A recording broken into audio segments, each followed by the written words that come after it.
Hello అండి, అందరికీ నమస్కారం.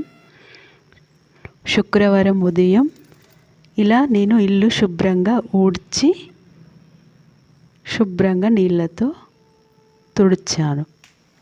చూడండి, ఇలా మనం మ్యాట్ కాళ్ళు తుడుచుకునేటివి క్లాత్తో కాకుండా ఇలా ప్లాస్టిక్ వేసుకోవడం వల్ల ఏదైనా డస్ట్ ఉంటే ఆ మ్యాట్కే మొత్తం వస్తుంది. అప్పుడు ఆ డస్ట్ దులిపి ఇలా ఊడ్చుకొని ఎత్తి పడేయవచ్చు.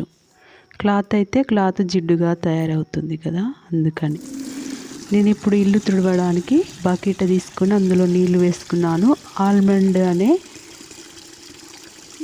ఈ స్ఫటికను పౌడర్ చేసి గ్లాస్లో నీళ్లు వేసి అందులో నాననిచ్చాను. ఇలా నానబెట్టి మొత్తం కరిగాక బకెట్లో వేసుకొని ఆ నీళ్ళతో నేను ఇల్లు శుభ్రం చేశాను. పాజిటివ్ ఎనర్జీ వస్తుందని ఇలా చేశాను. లేకపోతే దొడ్డు సాల్ట్ ఉంటుంది కదా, ఆ సాల్ట్తో కూడా ఇలా బకెట్లో వేసుకొని ఇలా శుభ్రం చేయవచ్చు. చూడండి, నేను ఇలా ఇల్లు మొత్తం శుభ్రం చేసుకున్నాను. ఇల్లు ప్రశాంతంగా పాజిటివ్గా ఉంటుందని అంటూ ఉంటారు. చూడండి, ఇది మొత్తం ఇలా నేను ఈరోజు క్లీన్ చేశాను.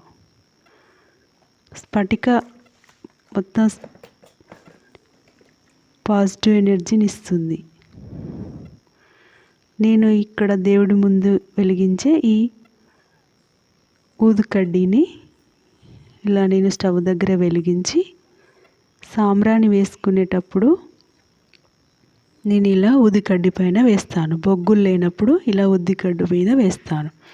ఇప్పుడు కార్తీక మాసంలో మనం దీపాలు వెలిగించినప్పుడు ప్రమిదలు ఉంటాయి కదా, అవి వాడిన తర్వాత ఇలా నేను ఒక ప్రమిద తీసుకొని ఆ ప్రమిదలో ఇలా నేను ఈ ఊదికడ్డి పెట్టి ఇలా సాంబ్రాణి వేసుకుంటాను. ఇలా వేస్తూ ఉంటాను. చూడండి ఎంత బాగా వచ్చిందో. బొగ్గులు కావాలంటే దొరకవు కదండి అందరికీ, అందుకని నేను ఇలా వేస్తూ ఉంటాను. ఇది మొత్తం వెలిగి కంప్లీట్ అయ్యాక ఇంకా చాలా పొగ వస్తుంది. అప్పుడు మొత్తం ఇల్లు మొత్తం స్ప్రెడ్ అవుతుంది. ఇలా వేసుకోవడం వల్ల పాజిటివ్ ఎనర్జీ వస్తుంది. చూడండి, ఇలా ఇంటికి మొత్తం వేసాను.